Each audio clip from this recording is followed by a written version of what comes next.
The last photograph of Dr. Jonathan Wade was taken on the cracked deck of a remote ranger station deep in Louisiana's Atchafalaya Basin. The biologist stood barefoot, his khaki pants soaked to the knees, and his flannel shirt clinging to his chest in the punishing humidity. He was smiling, but not at the camera, at something behind it. Some say it was a heron perched on the railing. Others claim it was a ranger handing him a notebook. Either way, within days, Jonathan Wade would vanish into the largest swamp in the United States, and what followed would spawn decades of whispers, search parties, and one long damning journal buried in a lockbox that surfaced nearly 50 years later. Wade's story didn't begin in the swamp, though. It began, like most obsessions, in silence, in the strange, unspoken pause between grief and purpose.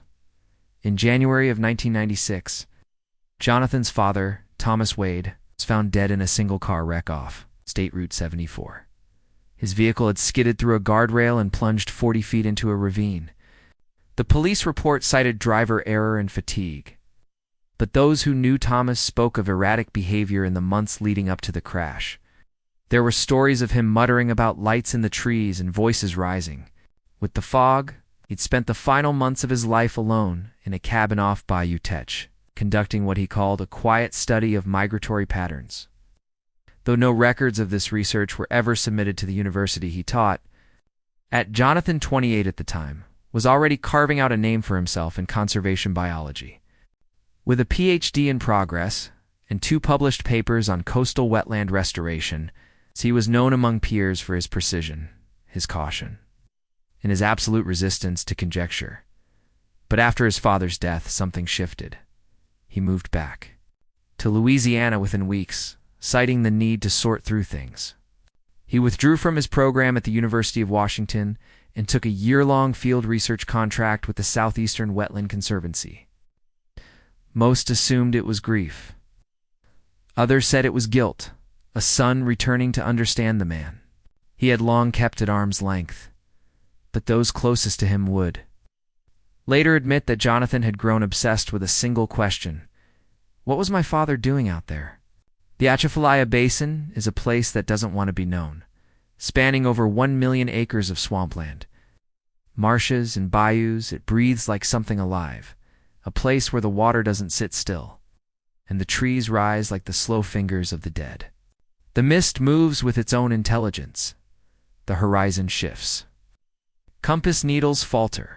GPS signals die. Local fishermen say it's not a place you go into alone. It's not if you want to come back. Jonathan Wade went anyway. In March 1997, he filed a solo expedition plan with the Conservancy, citing a desire to map unexplored breeding grounds for the dusky gopher frog, a species nearly extinct at the time. His intended route would take him 36 miles into the basin, tracing a path along old oil company canals, then breaking off toward an area marked only as Zone F, a stretch of flooded forest land with no permanent trails and almost no recorded data. He brought with him a collapsible kayak to waterproof, notebooks, a Sony mini cassette recorder, a month's worth of MREs, a machete to field cameras, a portable solar charger, his father's journal. The last item wasn't on the equipment manifest. It would surface years later in a plastic evidence bag, its pages swollen with mildew, the writing fragmented but legible enough to raise questions about the nature of Wade's expedition, because Jonathan by then had vanished. Sign that something had gone wrong came 11 days into the journey. A Conservancy pilot doing a flyover of the basin's southern border spotted an abandoned campsite near a raised levee. The bright orange tarp, which Wade had logged as part of his shelter system, was shredded and half submerged. Nearby, a large splash zone in the mud suggested some kind of animal activity, maybe gators, maybe wild hogs. But no sign of Jonathan either. A ground team was dispatched. They found the kayak overturned and pinned under driftwood. His food supply was intact, but his notebooks were missing. The field cameras were still in their waterproof case, unused. The only clue was a muddy set of boot prints leading west, deeper into Zone F. That same evening, a storm rolled through the basin. The rain lasted for 3 days. When the team returned, the prints were gone.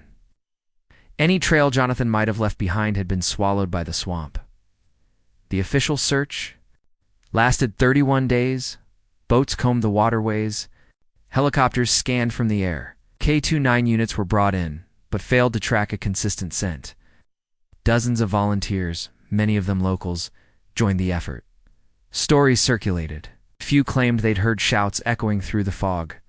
One trapper said he saw a man standing waist-deep in the water. He was waving, but when he turned the boat around, the figure had vanished. No body was ever found. No gear. No journal. Nothing. Jonathan Wade was declared missing, presumed dead. For 15 years, that was the end of it, until, in 2012, a hunter named Travis Moreau was deep in Zone F, tracking a wounded deer near a dried-out slough. What he found was a rusted ammo box chained to the base of a bald cypress.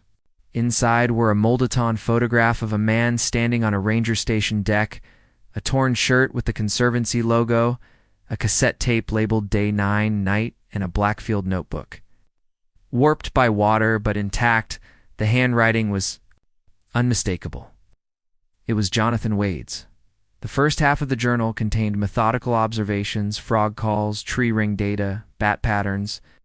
But as the entries progressed, they grew erratic, less scientific, more personal than beginning. On day 7, the tone changed entirely. There are voices at night. Not animals, not wind, not imagined. They come from the trees, always just beyond the reach of the headlamp. Repeating, calling, Jonathan. Jonathan, I. The next few pages are scratched with markings that resemble maps, coordinates, crossed-out symbols. One passage reads, "Father saw them too. He wasn't mad. He wasn't hallucinating. He was right. There's something here, something beneath the roots, not a species, not a sound, something else. And then, if I vanish, it's not by accident. Do not let them cover this up." The final entry in the journal, dated day 11, "I've found the island. I know now why the trees bend away from it, why no birds land here. Nothing waits in the water. Not a creature. Not a man. Something older." Going in, the tape was harder to parse. Years of exposure had warped much of the recording.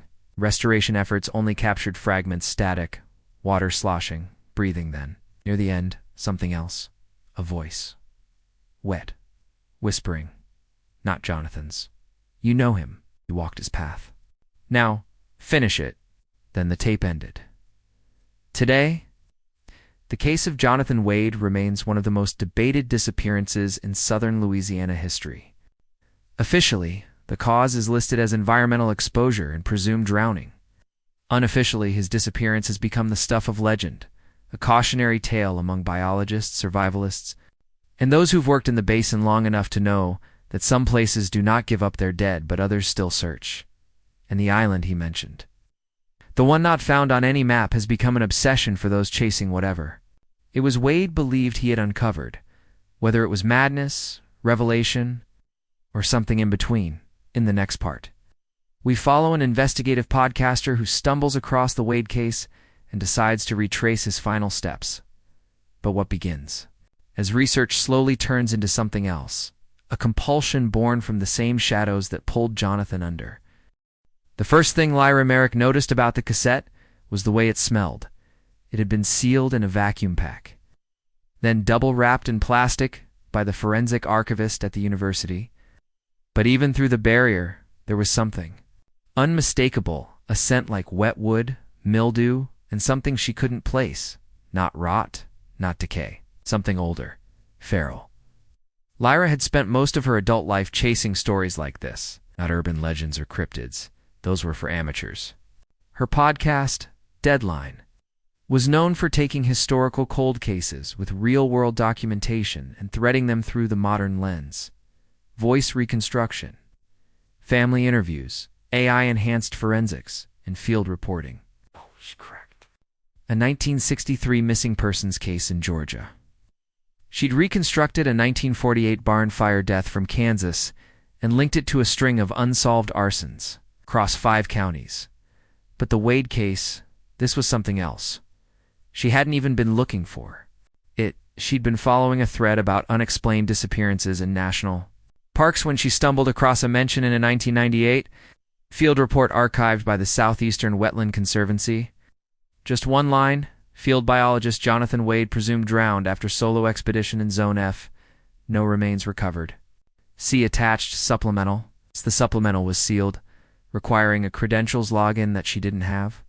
So naturally, she filed a FOIA request, and 3 weeks later, a 212-page case file was delivered to her inbox, along with Loris. Photographs of a warped notebook, the content warnings of the audio cassette, and the forensic evaluation of the ammo box found by Travis Moreau. It didn't take long before Lyra found herself looking at satellite maps of the Atchafalaya Basin. Zooming in on the smear of green-gray lines that mark Zone F, she knew she shouldn't go down the rabbit hole. She was already 2 episodes behind schedule on her season. It's a finale about the disappearance of Maggie Collier in Vermont. But there was something in Wade's. Final journal entries. Something raw, urgent. I've found the island. ... She wasn't the type to be drawn in by hysteria, but obsession. And she understood.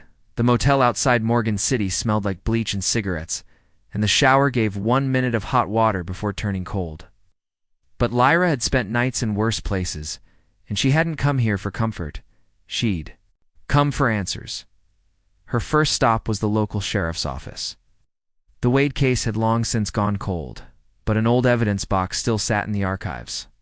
A deputy named Rene Bernard, who looked like he'd been dragged out of retirement against his will, brought it up with a shrug.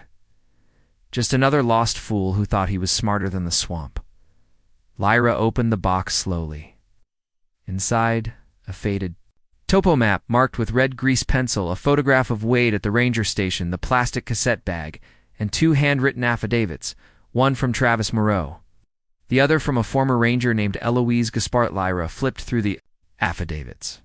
Moreau's was what she expected, a simple statement of discovery. But Gaspart's was more personal. I saw him before he went in, talked to him for maybe 5 minutes.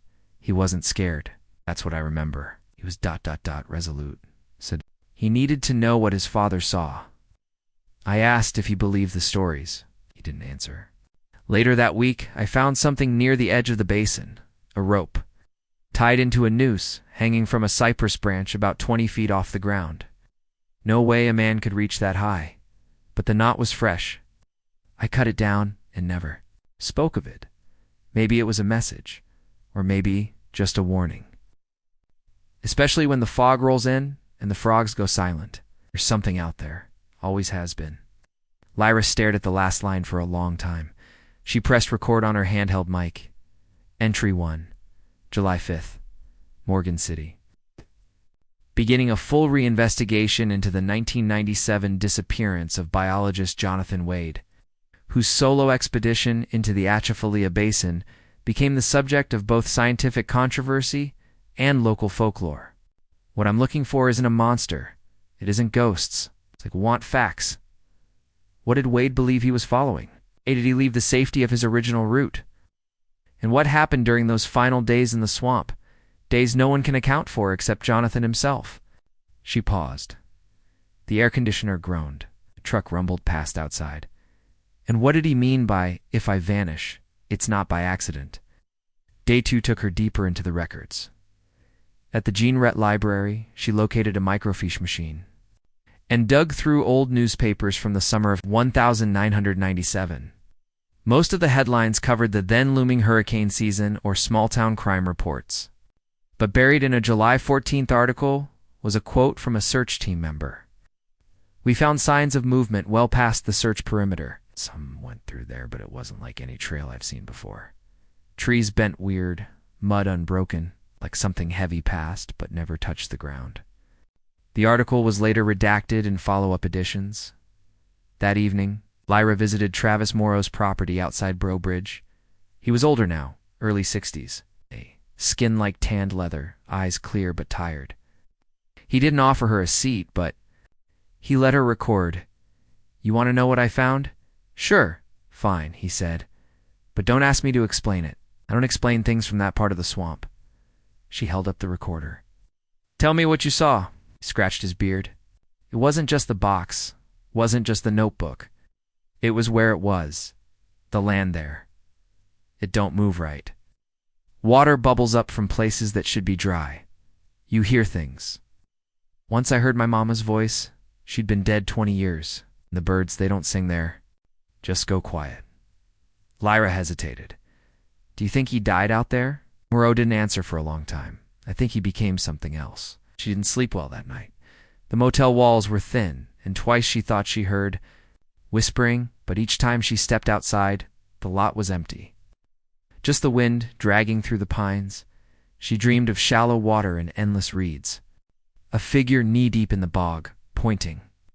When she woke, a recorder had been left on. It had captured 6 hours of static and 30 seconds of faint splashing. On July 9th, Lyra filed a permit request to enter Zone F. It was denied. The Conservancy, now under new leadership and corporate partnerships, had restricted access due to environmental fragility and liability concerns. A politely worded email from their regional director advised her to focus on safer portions of the basin and consult with certified guides. She didn't reply. Instead, she found a map from Wade's evidence box and uploaded it to her tablet. Overlaying it with modern terrain data, some parts had shifted. But the central path, the one Wade had followed into the swamp, still existed. Though overgrown, she rented a flat-bottom boat under the name Marie L. and hired a local to drop her near the edge of a fishing route 2 miles from the one. Zone's perimeter she brought.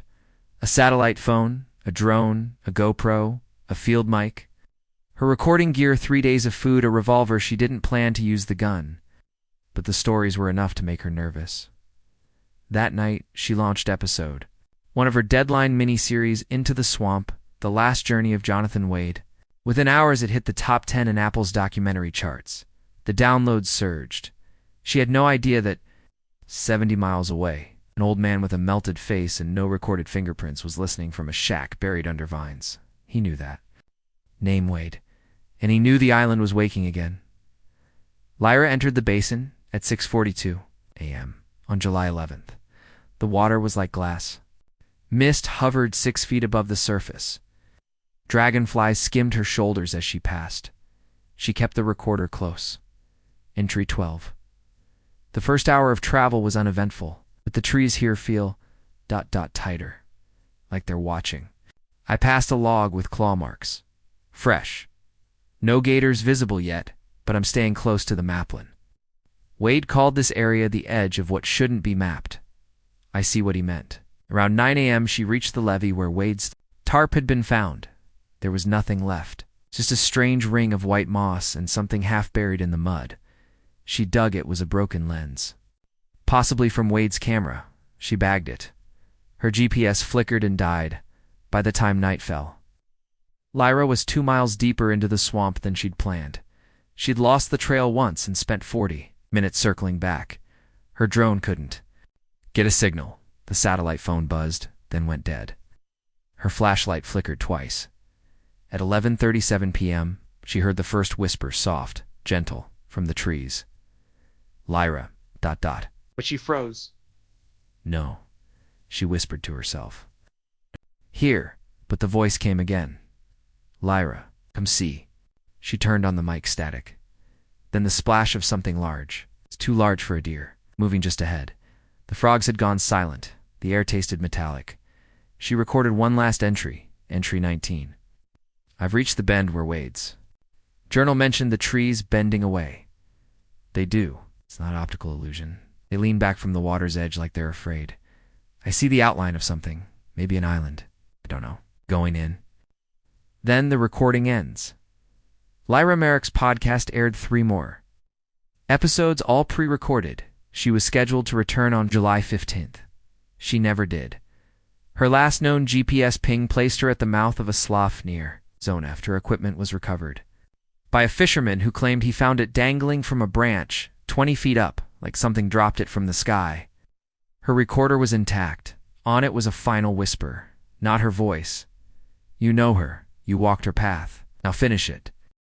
It was only after they played the tape back at half speed that they heard the second voice, the recording from Lyra Merrick's recovered device. had already been dissected by 2 independent audio labs. Both concluded it was inconclusive but compelling. The dominant whisper, the one saying, "You know her. You walked her path. Now finish it," was presumed to be synthesized, maybe someone using voice modulation to fake something for effect. But slowing it down revealed something else. Underneath, the primary whisper was another layer, second voice.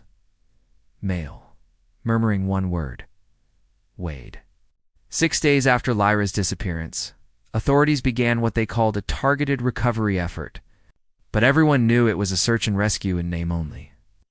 The press, which had only recently begun covering the Wade mystery thanks to Lyra's podcast, had now fixated fully on her vanishing. Her photo was plastered everywhere: dark ponytail, square jaw, steady gaze. Headlines ranged from "podcaster missing in Louisiana swamp" to "another victim of the Zone F curse."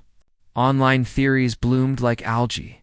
Some said she faked it, others that she was abducted by militia groups. Still others pointed to the same thing Wade's followers had whispered for years. There's something in that swamp that calls people in and doesn't let them out. But none of the headlines mentioned the third disappearance because no one had reported it. Yet, and even if they had, no one would have believed him real. Not at first. Jasper Armitage didn't exist on paper there. Were no tax filings, no birth certificate, no driver's license. If you looked hard enough, you might find a blurry photograph from 1982. A teenage boy crouched beside a rusted canoe, died high sunken, holding something wrapped in plastic. But even that picture was contested. By all official accounts, Jasper Armitage was a ghost, swamp drifter. A name passed between local boatmen and conservationists, like a cautionary tale. Don't go too far south past. Lake Deturov, old Jasper's woods start there. He'd once been a field technician with the U.S. Geological Survey. That much was true. He'd entered the Atchafalaya on assignment in 1981 and never truly returned. He came out 9 months. Later, with half a beard and missing 3 fingers, he wouldn't say what happened. He'd disappear for years at a time. He spoke to no one. Slept in dugouts he carved into the roots of cypress trees, and left strange trinkets in waterproof jars along the banks of lesser-known bayous, bones arranged in circles, dried reeds woven into symbols, moss-stained Polaroids, of foggy trails.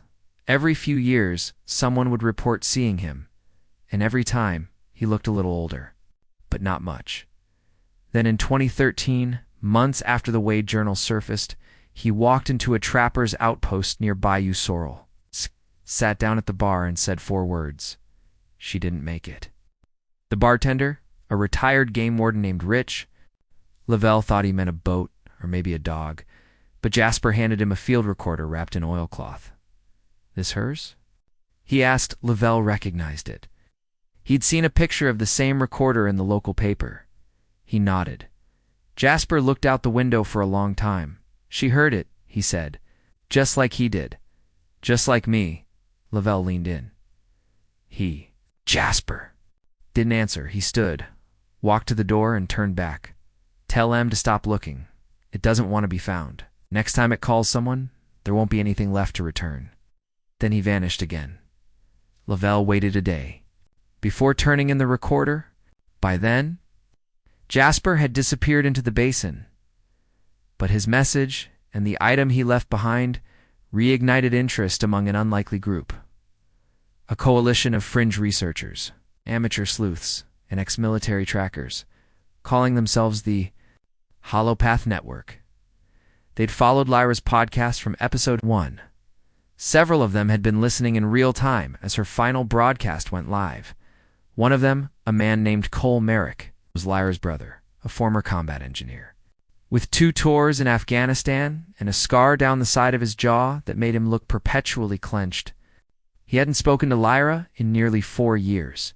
But when he heard her voice again, not through a call, but on national news, something inside him shifted. And when he heard the recovered tape, the voice whispering, her, ... he booked a flight to Louisiana. He didn't believe in ghosts. He didn't believe in legends. But he believed in his sister, and he believed something had. Taken her, Cole's arrival in Morgan City wasn't met with fanfare.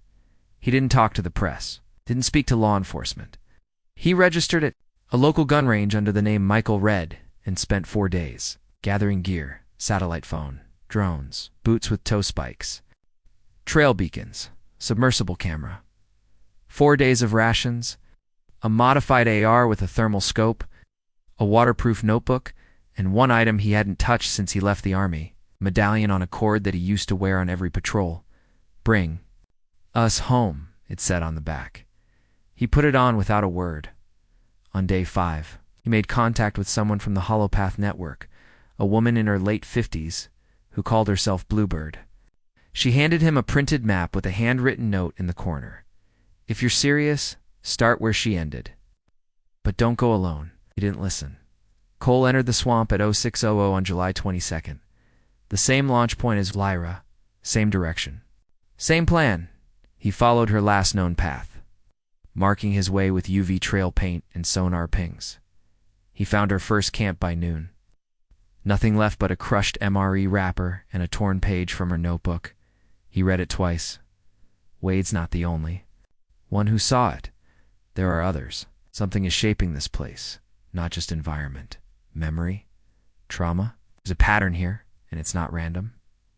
The trees, they lean because they're drawn to it, or away, like a magnet, like fear. Cole didn't scare easily, but he felt something that afternoon, the air thickening. Like a presence inhaling just behind him. He kept walking. At 3:14 p.m., he found her second camp. The tent was still pitched, half collapsed. Waterlogged, covered in moss, her recorder was gone. But inside the tent was a symbol drawn on the interior wall, a circle with lines radiating out like antlers. The same symbol Wade had sketched in his journal, the same one Jasper Armitage once carved into a deer skull left hanging from a branch. In 1985, Cole took a photo. Then something moved in the water. He spun nothing. But the frogs had gone quiet, and the trees. The trees weren't just leaning anymore. They were bent away from something.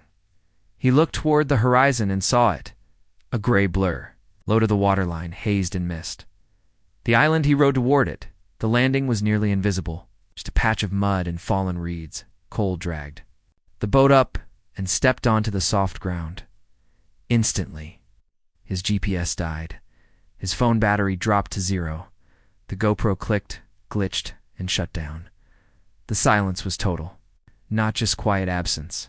Even his breathing felt muffled. He moved forward, pushing through hanging moss, the ground rising slightly. The center of the island held a clearing, oval-shaped, ringed with broken stumps like ancient teeth, and in the middle, a depression in the soil. Not a pit, not a grave. A nest, and something was inside it. He crouched. It was Lyra's medallion, wrapped in her scarf, folded with precision, and underneath it, 2 more items. A page from Jonathan Wade's notebook, dated day 12. A cassette, unlabeled, still dry. He lifted them carefully. Then he heard the voice, not ahead, behind him. "You know him." He turned. Nothing but in the tree above, hanging from a limb 20 feet high, was a shape. A man, or what had once been a man. Eyes gone. Mouth stretched into a soundless scream. Roots growing from his ribs. Cole stepped back. The whisper came again, this time from the soil. "You walked her path." The ground pulsed, then silence. He ran. He didn't stop until he hit the waterline. Rode blind for 30 minutes. And collapsed at the edge of a familiar levee. The same levee Wade had been found near. 2 days later, Cole Merrick walked into the sheriff's office in Morgan City and dropped the cassette on the counter. "This isn't over," he said. And he was right, because when they played the tape, the voice that came through wasn't Wade, and it wasn't Lyra. It was someone else. Child, whispering, "I see you." The child's voice echoed in the audio lab long after the playback ended. "I see you." Dr. Rowena Kalani, an acoustic specialist contracted by the Louisiana State Forensics Lab, rewound the tape 7 times before she finally stood, pushed her chair back, and walked outside for air. She'd analyzed hundreds of audio samples over her 20-year career, scream patterns in 911 calls, gunshots from dashcam footage, even a rare sonar clip from the Mariana Trench. But this was different. The child's whisper wasn't layered or synthesized. There were no signs of splicing, masking, or electromagnetic interference. The tone matched the qualities of a human voice, but the resonance, as she described it later in a written report, does not behave like sound. When she slowed the audio to 10% speed, the waveform didn't stretch, it fractaled, like it had layers built into it that shouldn't have been possible, and hidden inside those layers, more words, just one, repeated faintly, almost imperceptibly, return. Meanwhile, Cole Merrick had gone dark. After delivering the cassette, he'd taken a room at a private hunting lodge north of Patterson. No press, no podcast updates, no interviews. He left his room only to retrieve coffee and protein bars. And when approached by Holopath Network members asking for details about the island, he responded with the same 4 words every time: "I didn't see it. It was a lie." But he told himself it was the right one. He wasn't protecting them. He was protecting what was left of his sister and the truth he didn't want to admit. That whatever had taken Jonathan Wade and Lyra Merrick, whatever had called them, it wasn't done yet. It was still calling. And that night came again. Not in the swamp, but in Cole's room. At 3:21 a.m., his watch alarm triggered on its own. When he sat up, he saw the recording mic he kept on his nightstand blinking. He hadn't turned it on. He played it back. Silence for 12 seconds. Then, sound of footsteps in water. Then the child's voice again. "Come back, Cole. We need you." And beneath that, something else. Lyra, whispering his name. The next morning, Cole checked out of the lodge and left town without explanation. Before he disappeared, he made one stop, the Baton Rouge University Archives, where a collection of the Wade case materials had been digitized and indexed. He asked to view box number 19, Wadefield Research. Non-indexed content. It hadn't been opened in 13 years. Inside was a reel-to-reel tape labeled Wadeside B-Day 13. The accompanying note read, untranslated, recovered from swamp slough debris. No known audio match. Do not digitize until confirmed. Cole requested a private room, a real player, 1 hour. He stayed for 3. When he emerged, he handed the archivist a flash drive with no label. "This needs to go to Holopath," he said, "and don't copy it." "Don't archive it," the archivist called after him. "Did you find what you were looking for?" Cole stopped.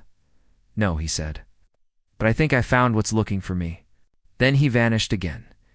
3 weeks later, in late August, strange reports began trickling out of Iberia Parish. A game warden went missing while investigating illegal night fishing operations near an unmarked bayou. A boat belonging to a known Holopath member was found drifting in circles, its engine running, its GPS spinning randomly. A child's voice was heard through a radio by 2 park volunteers, despite no child being in the vicinity. Trees were discovered bent into arches, each pointing toward the south end of zone. It all might have passed as coincidence, until something surfaced at the shoreline. Not a body, not a boat, a symbol, etched into driftwood, floating perfectly. Upright, as if held by invisible fingers. The Antler Circle. Back in Seattle, a graduate student named Donnie Calero had been archiving Lyra Merrick's podcast data for an academic media project.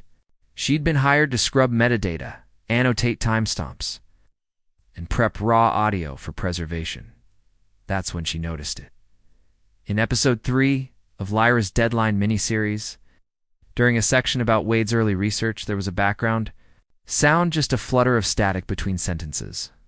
It was brief, less than a second, but Donnie enhanced the clip, and what she found made her blood run cold. A voice, but not Lyra, not Wade, not even the child's. This voice was deeper, dry, male, but distorted like lungs filled with dust. It said, "Third one knows. She's coming." Donnie didn't know what it meant, but she sent the clip to Holopath's email inbox. Marked urgent, she didn't get a reply. But 2 days later, her apartment was broken into. Nothing was taken except her external hard drive, the only backup of Lyra's raw audio. The next part of this story comes from a source that never intended to be part of it, Dr. Bethany. Van was a biolinguist working on a DOD-funded project analyzing non-human sound signatures in the wild. Her work had focused largely on cetaceans, whale, and dolphin vocalizations. But in 2014, she was handed an audio file under NDA. It was the original Day 9 night tape from Jonathan. Wade's expedition recovered in 2012 and sealed. Soon after, the file had been run through dozens of denoising filters, spectrogram analysis, and frequency isolation. It was Bethany's job to determine whether any part of it matched known biological communication. She never made formal report.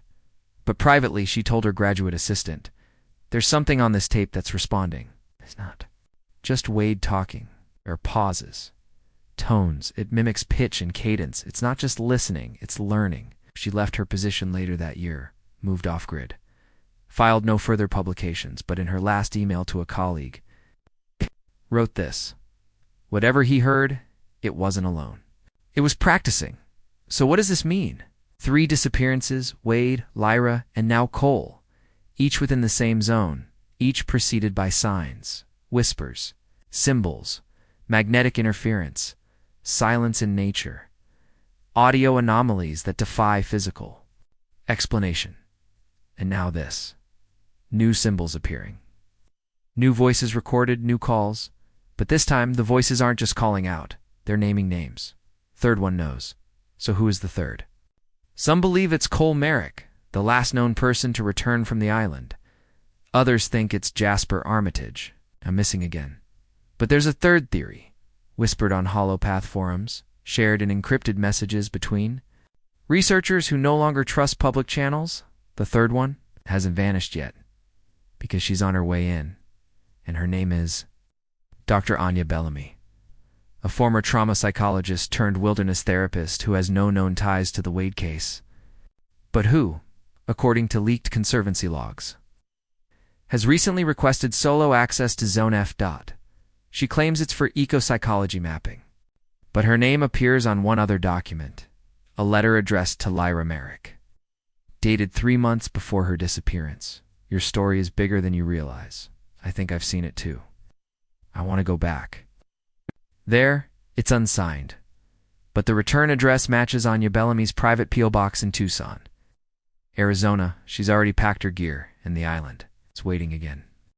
Dr. Anya Bellamy didn't tell anyone she was going, not her university, not the board at the Wilderness Therapeutic Institute, not her sister in Vermont, who still texted her once a week asking when she'd come home. She left a resignation letter. On her desk, unsent, she packed her gear the way she used to when leading week-long trauma retreats, compact, intentional light, no excess, no distractions. But this wasn't a retreat. It was a return to a place she hadn't spoken about in 23 years. A place she had only half remembered until Lyra's voice brought it all rushing back, not in images or words, but in sensation. In breath, in silence, the same silence she remembered from that night in 2002, where her group veered off a canoe trail west of Grand Lake, trying to out-paddle a coming storm. She was 19. They were all in college. 5 of them. They'd planned a 2-day trip, camping on a narrow ridge near a stretch of black water called Moss Hook. They never made it. The storm came early, sudden. Rained so hard it knocked leaves loose like confetti. Their guide had warned them about dead ends in the basin pockets of forest where water circled in signs. Vanished. They hit one. By the time they realized they were lost, the sun was setting. Anya had volunteered to climb onto a fallen tree for signal. She had a flare. She fired it. She didn't remember coming down. When she woke, the others were gone. The boats. 2, only 1 remained, her own still tethered to the tree and carved into its side, shallow but unmistakable, a circle with lines branching outward, antlers. She never told anyone. She was found the next day by a shrimp boat trawling off route. She told the police they must have become separated, that she fell, that she couldn't remember. That was mostly true. She didn't remember how they vanished, only that they had, and that. For a moment, just one, she'd heard a voice in the water. It didn't speak words. It breathed, and now it was calling again. She arrived in Louisiana under a different name, Corinne. The permit she presented was forged, but well enough to pass a quick inspection. She told the ranger at the dock she was doing an informal psychological mapping of eco-exposure zones for a paper on wilderness dissociation. He didn't ask questions, just stamped her logbook and waved her through. As she pushed off from the bank, the early fog lifted in coils. Her canoe moved soundlessly. She didn't need a map. She was going where she'd already been once before, even if she hadn't known it then. Anya began recording the moment she entered the basin, but she didn't speak into the mic. She let it run. Hours of water, frogs, wind, and eventually silence. The kind that closes over the world like a lid. Journal entry July 3, 1. I'm 2 miles past Moss Hook. Last sign of humanity was the broken dock at Cutter's Ridge. Nothing since. Fog is thick today. GPS has gone erratic. Sometimes shows me stationary when I'm clearly moving. I haven't seen another bird in hours. The air smells metallic again, same as before. I passed a tree with a mark on it. Antlers again. Fresh, just like the first time I've stopped paddling. The current is pulling me southeast. I think it knows where I want to go. That night, she camped beneath a bent cypress. She didn't light a fire. She listened, and in the distance, past the reeds and the veil of insect noise, she heard a splash, then a second, then something slower, dripping, like footsteps. Through water, she turned the mic toward it, let it record, didn't move, didn't breathe. Then from the dark, a voice, not a whisper this time, a croak, wet and cracked. You. Saw them. She didn't answer. The voice didn't ask again. But for the rest of the night, the frogs didn't return. Journal entry August 1. The island isn't on any map, but I feel it getting closer. The water has narrowed. Trees lean inward now, as if parting. A corridor. There are structures beneath the surface, logs too clean to be natural, a shape I can't explain. Something just beneath the surface, square, like stone, covered in moss. I tried to lower the GoPro, but the feed cut out instantly. I don't need to see it. I remember it now. By dusk, she reached the bend, the one Wade mentioned, the one Lyra had marked in her notes. The trees bent away. She grounded her canoe and stepped onto the island. The sensation was immediate. Pressure in her chest. Behind her eyes, like walking into a room where something terrible had just happened. A fight, a scream, a loss. But long after the sound had faded, the ground pulsed. She stepped forward, and there, in the clearing, were the roots.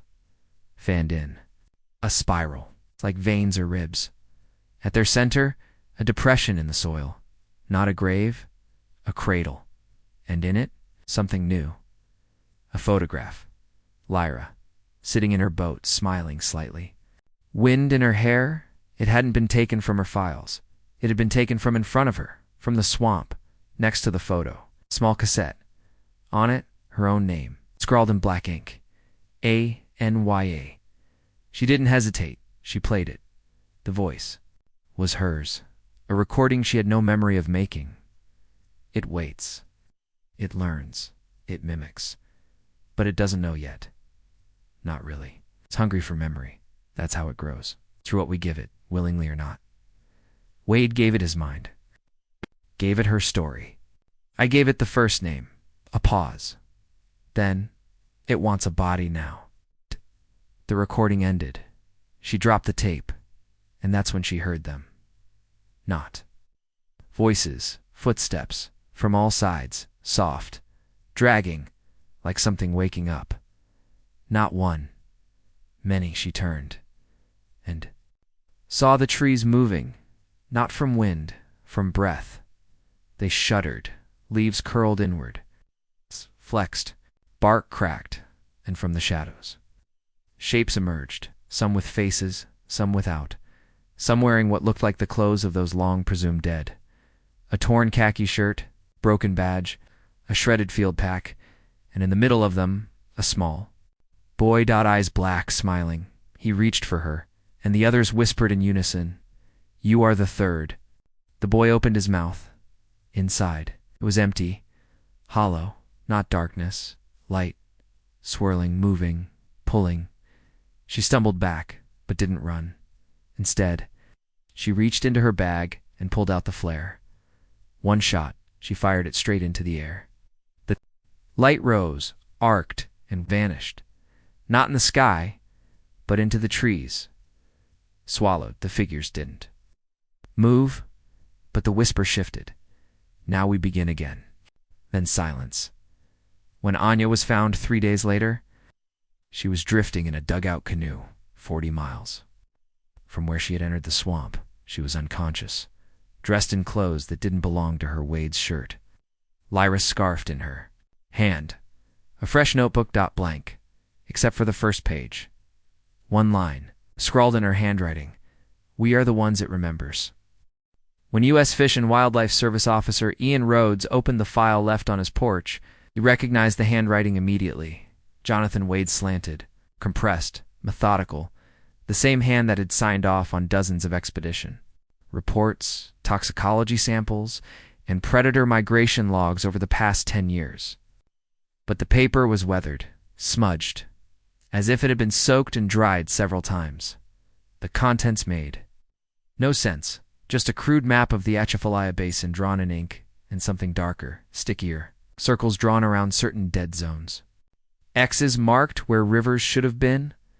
A notation in the margin. It moves with memory. It shapes what we forget. No signature. No return address. Only one other item had come with it. A tooth. Yellowed. Flat. Human Rhodes had seen a lot of wild things in the swamp. Feral pigs tearing through flooded levees. Bobcats swimming with egrets clamped in their jaws, but nothing like this. He called in a favor to have the tooth tested. The results came back in 2 days. The DNA was a 97% match for a missing woman from the 1990s. The twist: she was one of 5 siblings who vanished together on a camping trip. The other 4 had never been found. Rhodes made a call to Dr. Harlan Teague at LSU, an anthropologist who'd collaborated with Wade years ago. Teague's response was brief. "You need to come down here now. Bring the map." And bring the map he did. Teague's lab had become a bunker. Not just metaphorically. He'd actually fortified the windows and installed backup generators. When Rhodes arrived, he noticed the reinforced door, the solar-powered radio antenna, and the disturbing lack of students. Inside, Teague was leaning over a bank of monitors, all tuned to various feeds from trail cams, satellites, and river sensors. The same place kept showing up: a bend in the water just past Moss Hook, and a small forested island that appeared and disappeared across the scans. Wade was right, Teague said, eyes fixed on the monitor. "I dismissed it for years, but the data's undeniable now." "What is it?" "Not what, when that island isn't fixed in space. It's drifting in time." Rhodes stared at him. "I know how it sounds," Teague added, "but it explains everything. The disappearances, the changing geography, the survivors who show up with contradictory memories." He pulled up another file, audio this time, a woman's voice. "Anya. Bellamy, the therapist who vanished 2 weeks ago." Her voice trembled. "It mimics us, but not well. It learns by imitation, but it doesn't understand. That's why the dead come back wrong." Hollow. Another voice interrupted. "A child's distant. You remember me? I remember you." The audio cut out. "Where was that recorded?" Rhodes asked. Teague's jaw tightened. "She uploaded it right before she went dark." "She was on the island." Rhodes looked down at the map again. "Then we go there." Teague didn't answer right away. Instead, he turned and opened a drawer, pulled out something wrapped in waxcloth. He set it on the table and unrolled it. A small, carved totem. Dark wood. Humanoid, featureless, except the mouth wide open, circular, like it was sucking something in. "They call it the mouth," Teague said. "At least that's what the Homa tribe called it in the 1800s. A guardian or a warning. Depends on who you ask. Rhodes didn't flinch. Either way, it's time we stop pretending it's just folklore. He took the totem and left. Rhodes didn't go alone. He brought two others. Agent Clarissa Voigt, a U.S. park ranger with a background in deep terrain. Search, and Marcus Delaney, a rescue diver who'd worked Hurricane Katrina and had lost a brother in the basin 15 years ago. They entered the swamp at dawn. No radio contact, no sat-nav, just maps, Teague's coordinates, and a silent understanding. They wouldn't all come back by the second day. They found her boat and, inside, the notebook blank, except for one line on the back cover. Tell it nothing. Voigt flipped through it with latex gloves. Delaney pointed to the waterline nearby. A residue clung to the reeds, thick, almost translucent. Leech bloom, he murmured. But wrong color. Not leeches, Rhodes said. Not anymore. They pushed forward. On the third day, they reached the bend. Fog hung in veils. Trees were unnaturally still. The water darkened beneath their boats. It's black, but shimmering like oil on glass. Then, without warning, the GPS died. The compass spun, and the island appeared, right where the map said it would. No fanfare, no lights. Just there, a narrow stretch of land. It's cluttered with cypress knees and vines. They pulled ashore. Delaney stayed with the boats. Rhodes and Voigt moved inland. And within 30 feet, they found the circle of roots, charred in places, fresh in others. And in the center, a figure kneeling back turned, wearing Wade's expedition jacket. Jonathan, Rhodes whispered. The figure didn't move. Voigt stepped closer. That's when it turned. The face was Wade's, but the eyes, they weren't. Spiraling inward. Voigt froze. Rhodes raised his flare. But Wade's double spoke first. Don't remember me, it said calmly. Please. And it opened its mouth. From within, voices, hundreds, screaming, calling. One voice, Anya. Another, Deloney's brother. Another, Ella. Then the trees moved, not with wind, but with memory. They whispered names. Rhodes dropped the flare. Voigt backed away. Hand on her weapon. But the voices didn't stop. They cascaded. Not from above, not from within. From behind them they turned. Delaney stood, their pale, blank dash-eyed. He had entered the trees, and now he spoke with a different voice. You brought it back, he said. Then smiled, and the island split. Not physically, but chronologically. One moment. The trees were bare, the next blooming, then decayed, then on fire, and Wade's doppelganger raised his arms. Choose, he said. Either you feed it or you become it. And the ground opened when Rhodes came to. He was floating alone. 30 miles downriver, Voigt was gone. Delaney. But clutched in his hand the totem, mouth still open, still empty. But deeper now. He didn't remember picking it up, but somehow it had come back with him. And inside it, a new sound. Breathing. Waiting. Growing. The last known video from Dr. Lyra Anson's field camera, recovered from a tree stump. 30 miles south of her original trail, begins in complete darkness. Not because it was filmed at night, but because the lens was covered in something, black and membranous. The footage shakes violently at the start, as if the device is being carried. There's water in the mic, soft sloshing, heavy breathing, wind cutting through marsh grass. Then, abruptly, light bursts in as the cover is torn away. The camera is on its side now, crooked, but facing a narrow path through the trees, and something is standing at the end of it. Not walking, not watching, just waiting. Tall, sinewy, indistinct. With a head that seems too narrow for its shoulders and arms that hang below its knees. As the light shifts, the outline flutters, as if not fully solid. Like a mirage trying to hold its shape. The time stomp on the recording. Glitches, then the footage ends, and starts again. 3 more times, each with a different Demaco. Each with the same figure, slightly closer each time, but never moving, never blinking. If the camera, or the person watching, is drawing it in, 4 days after Ian Rhodes was found near Atchafalaya River Road. He was placed under psychiatric observation at St. Landry Medical Center. He refused to speak, refused food. His hands remained clenched the entire first day. Only on the second did staff discover what he'd been holding. The totem now cracked along its spine and bleeding not sap blood. They logged it, sent it to forensics. The courier who picked it up was never seen again. At LSU, Dr. Teague was unraveling. He hadn't slept in 72 hours. He'd locked down his lab after receiving a series of anonymous calls, each no more than a whisper on the line, repeating the same 3 words over and over. You remember me. His graduate assistant, Camille Reyes, found him slumped over his desk at 3:40 a.m., surrounded by photographs, most old, black and white, several visibly altered.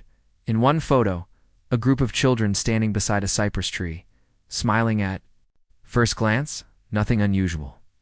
But when Camille looked closer, she realized all the children had the same eyes, not similar, the same, down to the exact glint in the iris.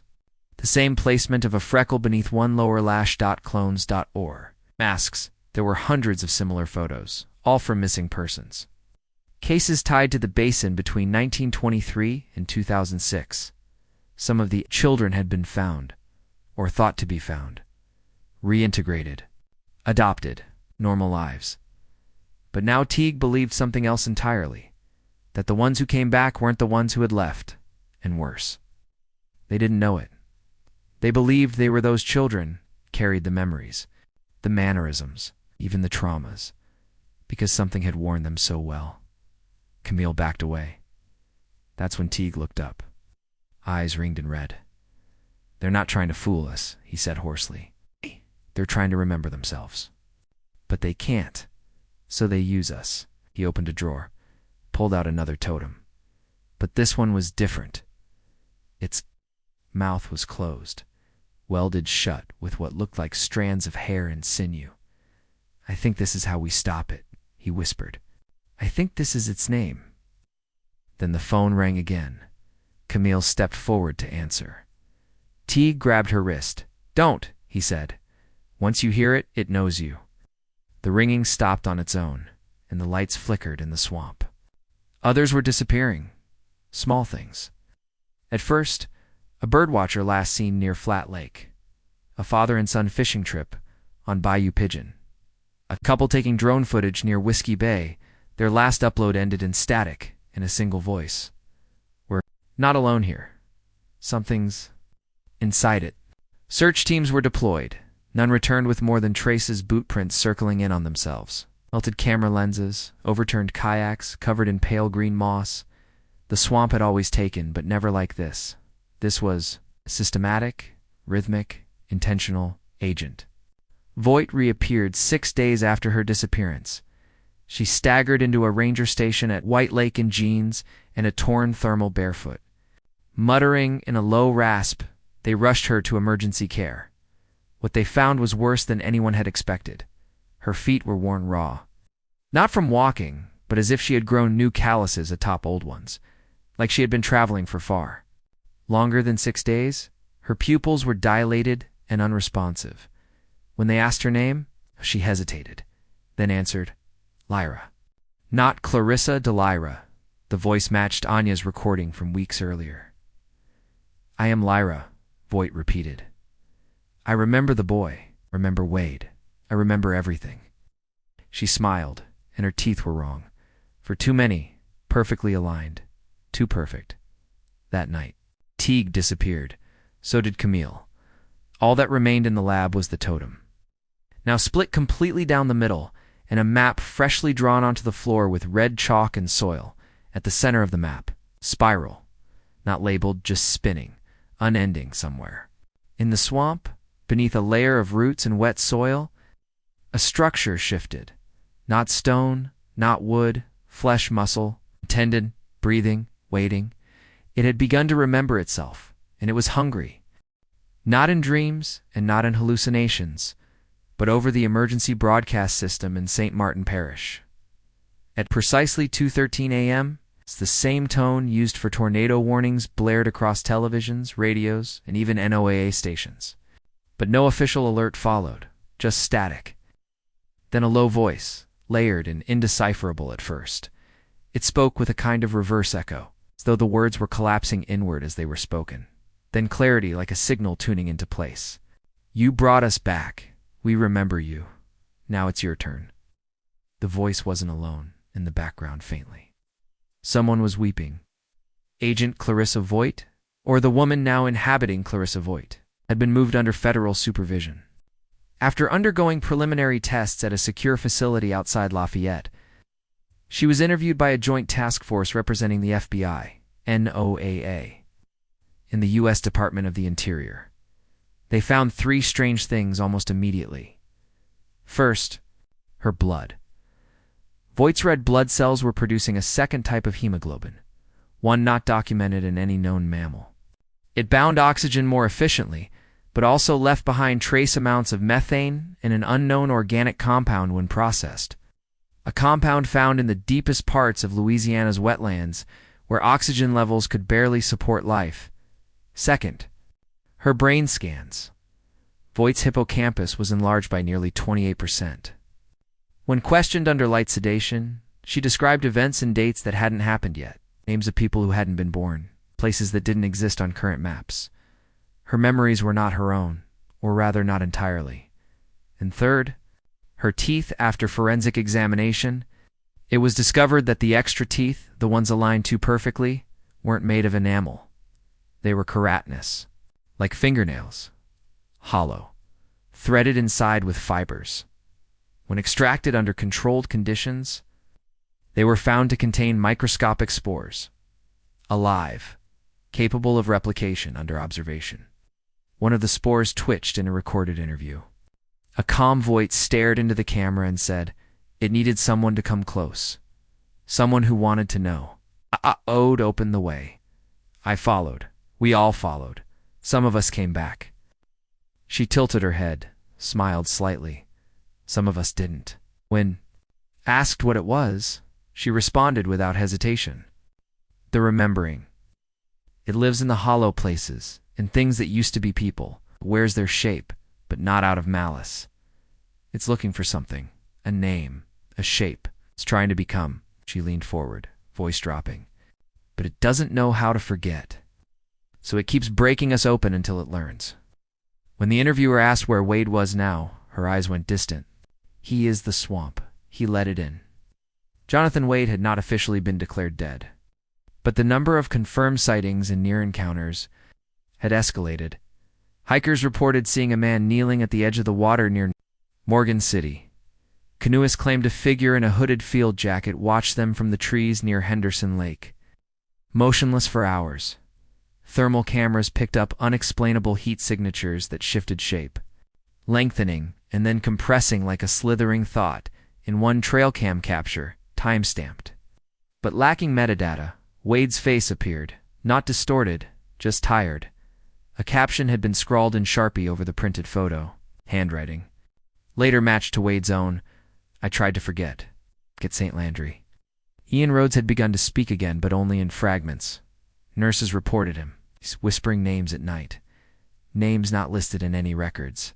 A few matched the missing, but others belonged to people who had died long ago. Names from the Homa tribe, early French settlers, even prisoners, once sent into the swamp by Confederate forces during the Civil War. He whispered in French Creole, and sometimes in something unplaceable. A low, clicking, guttural tongue. One nurse, a volunteer from the University of Louisiana, claimed Rhodes was reciting coordinates. She checked the numbers.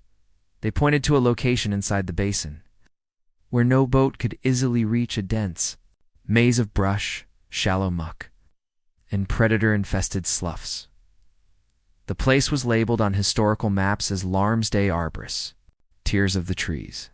That same night, Rhodes vanished from his room. Security footage showed him stepping into the hallway, completely naked. Outstretched as if walking through water. The feed cut out for exactly 13 seconds. When it returned, the hallway was empty, and his bed was soaked in river mud.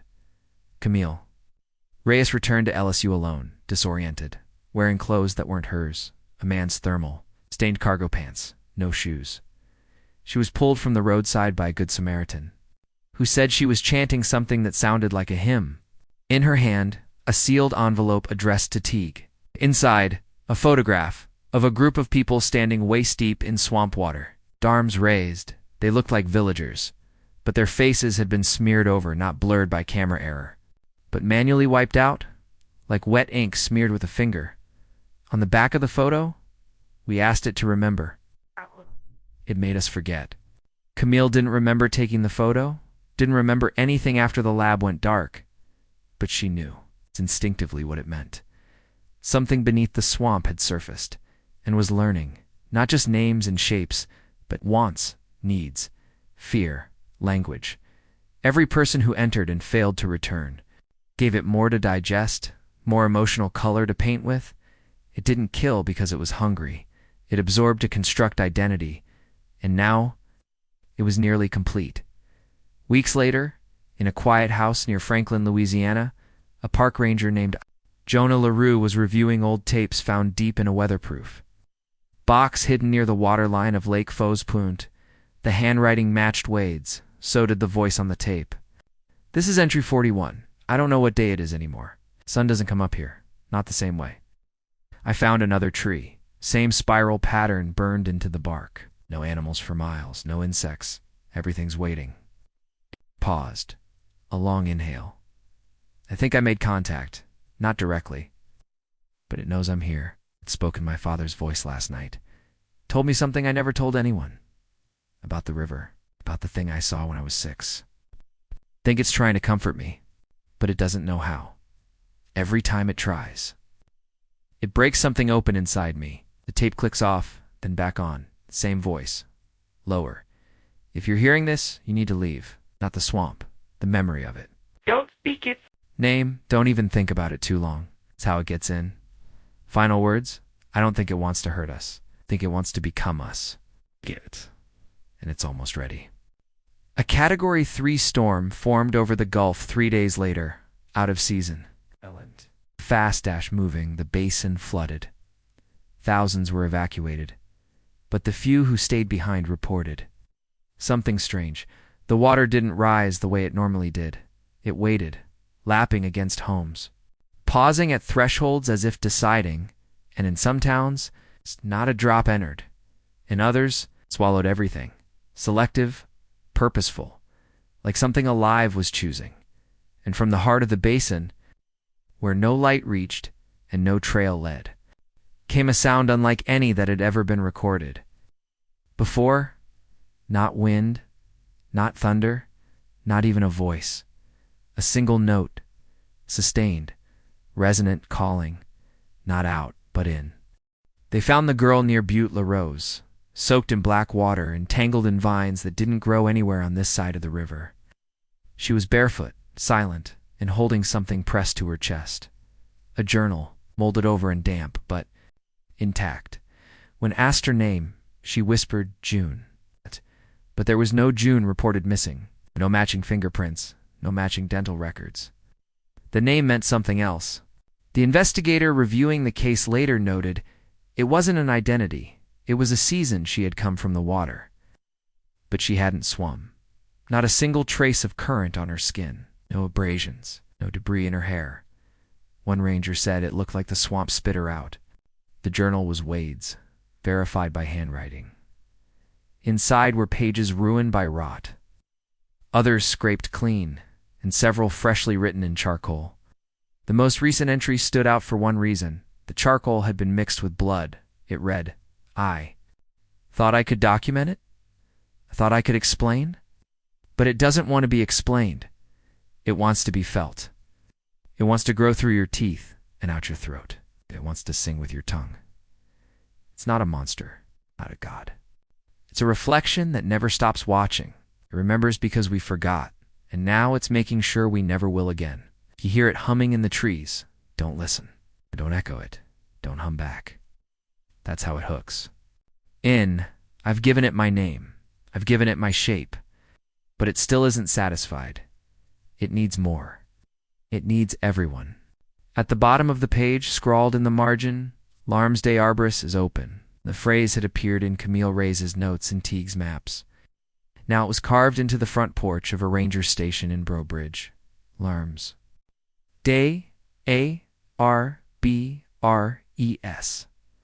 Tears of the Trees. No one had heard of it, but everyone was starting to remember it. A geologist studying satellite data over the Atchafalaya Basin noticed something strange. The floodwaters from the recent storm had moved unnaturally, ignoring elevation changes, shifting against topographic flow. Worse, they had formed a perfect spiral from above, not in the swamp. Under it, the spiral began to tighten, curling inward. At its center, a dry patch where no vegetation grew. Coordinates confirmed it, the same spot. Wade's audio tapes had referenced the center of Larmsday Arboris. The mouth. Camille was brought back into the investigation by federal request. She hadn't spoken publicly since her return. But after seeing the girl, June, something changed. Camille insisted she be allowed to read the journal, touch it. That night, she began to sketch endlessly spirals, trees with hollow trunks, mouths without faces. When asked what she saw, she said, "It's not a place. Not really. It's a memory so old we mistook it for the land. The swamp is the medium, but the thing inside it, that's the artist." One sketch in particular disturbed the team. A man. It's drawn with fine detail. Scruffy, thin, eyes wide and lips stitched shut, lying inside the roots of a giant cypress. Like a fetus in a womb. The roots were feeding him or feeding on him. Below the sketch, one word, Wade. Lyra Anson's final camera footage, recovered from inside a hollowed log 30 miles off-grid, was decrypted by the Bureau. It was nearly 4 hours long. Much of it was static, but a 38-minute stretch showed her wandering through a region no map accounted for. The trees grew in unnatural spirals. Their bark bled. The ground pulsed softly under her feet. She passed signs nailed to trees, weather-worn but legible. "I am not what I seem. This is your shape now. Don't let it wear you." Then in the distance, someone singing. A child's voice, clear, beautiful, her own voice. She turned, whispered, "Mom." The camera fell, and the footage ended. Meanwhile, reports began to surface across the Gulf states, not just in Louisiana. People walking out of swamps in Georgia, Alabama, Texas, all barefoot, all silent, all holding small effigies made of moss, bark, and hair. They called them echoes. And every one of them was smiling the wrong way, too wide, too slow, like a muscle learning to lie. Back at the federal facility, Voight escaped. The cell was locked from the outside. Surveillance showed no movement, but when the guards opened the door, all that remained was a trail of water leading to the ventilation grate in the corner. Etched into the concrete in dried blood, you opened it. That night, the humming returned, but this time not through a device, not on tape, from the woods themselves. Across the basin, it echoed. Low, steady, harmonic, a sound that wasn't heard so much as felt. Local wildlife vanished. Frogs stopped, chirping. The swamp held its breath. Then, a single drone managed to breach the center of the spiral, operated manually by a biologist at Tulane. Its footage streamed live for 6 minutes. In that time, captured something no one could explain. A landscape inside the swamp that was impossible. Dead. Trees wrapped in red fibers, water that flowed upward, pooling midair, dozens, possibly hundreds of people standing silently, ranged in concentric circles, eyes closed. They were covered in vines, not trapped, worn the swamp had clothed itself in them. And in the center, waist deep in brackish water, was Jonathan Wade. Or what was left of him? His face twitched toward the drone, then opened its mouth. Inside were hundreds of teeth, each engraved with names, some in English, some in other languages, some in no language at all. The drone seized and dropped from the air. Last frame. The water pulling it down, not like gravity, like fingers. The final line from Wade's journal, discovered days later buried in the girl's hair. If it becomes us, we'll become it. We won't even know the difference. The sky above the Atchafalaya turned black at noon. Not storm clouds, not smoke. Something thicker, quieter. A darkness that didn't move, didn't shift with wind. It just hung there, pressed low over the basin like a second ceiling, blotting out satellites and sun alike. Weather radar couldn't register it. Planes refused to fly near it. The entire region began to hum. The sound grew teeth in Morgan City, Lafayette, and as far south as Homa. People said they felt pressure in their mouths, molars vibrating, enamel aching as if something was trying to speak through them. Then came the dreaming. It began with those closest to the swamp, park rangers, airboat guides, recovery crews. Every night, at the same hour, they dreamed the same dream. A spiral of trees around a pit of black water, something beneath the water breathing, not with lungs, but with memory. Then came the choice, feed it or become it. The dream ended with a voice saying their name, followed by a second name. A stranger's whispered with such tenderness that people woke up weeping. They couldn't remember the second name, but they were certain it had once belonged. To them, Camille Reyes disappeared on July 3rd. Her final note was found pinned to a map of the basin in her apartment. I've seen what it wants. I have seen what we were. I have to go back. She'd circled the spiral on the map and drawn a line from it to a single word written in red marker: origin.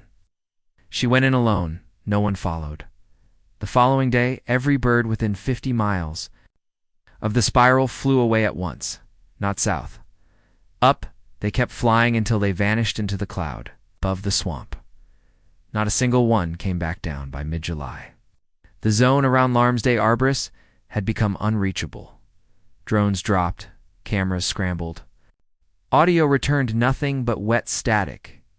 Yet, people began to walk toward it. Some said they heard a voice calling. Others said they just remembered something they'd forgotten. One woman, 87 years old and legally blind, walked 11 miles, barefoot through cypress muck before collapsing at the spiral's edge. When asked why, she said, "I left someone in there. I think it was me.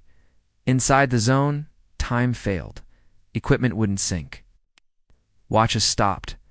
People reported entering the area for minutes and emerging days later. Some aged visibly, others didn't come back at all. But on August 1st, satellite captured something forming at the spiral's center. Not a structure, a mouth, widening across the swamp floor. Its teeth made of cypress roots, its tongue a mesh of water and memory. It wasn't metaphor. It was a physical opening, as if the earth itself was whispering, I remember. It wanted you to remember too. The girl who called herself June stood in the field hospital in St. Martin Parish, holding Wade's final journal. She hadn't spoken in weeks, but that day she looked up at the nurse and said, "It was never trying to hurt us. It just didn't know who it was, so it wore us until something fit." She turned her face to the window, toward the invisible shape in the clouds above. Now it knows. And it's dreaming for real this time. At 3:17 a.m. on August 4th, an unregistered NOAA seismograph recorded a vibration from the basin. It wasn't tectonic, it was vocal. The tone was low, it's deeper than any mammal, and spread out in concentric rings. The frequency mirrored something found once in 1977. The wow signaled only this time, repeated 13 times, each pulse forming a syllable in a language no human could speak. But every human could feel. Several listening posts reported there. Staff fell unconscious while it played, not asleep, remembering, and in the woods outside St. Landry. Agent Teague, discharged and forgotten, walked with his badge in his hand. His skin burned, his eyes bloodshot. He muttered one phrase over, and over it was never a swamp. It was a womb. He walked into the trees and was never seen again. What's left of Jonathan Wade is uncertain. Maybe he was absorbed. Maybe is the face the thing wears now. But those who've stood at the swamp's edge say sometimes, if you listen, if you stand still long enough, you can hear someone sigh, soft and sorrowful, right beside your ear. Then, I'm sorry, I was just trying to understand. The voice is always Wade's. They've closed the region now, declared a disaster zone. But people keep trying to enter. Some say they don't feel whole anymore. Others say they were called by name, and deep within the center, just before all footage ends, just before the lens cracks from heat, the final image captured is this. A grove of trees, twisting in on themselves. Each one has a face pressed in the bark, not carved, grown, they are. Smiling, not cruelly, just remembering Anne beneath the spiral, beneath the roots and water and soil. Something ancient breathes the breath of 1,000 lives, each one half-formed, half-forgotten, learning still. Learning how to be us, how to be human, how to be whole.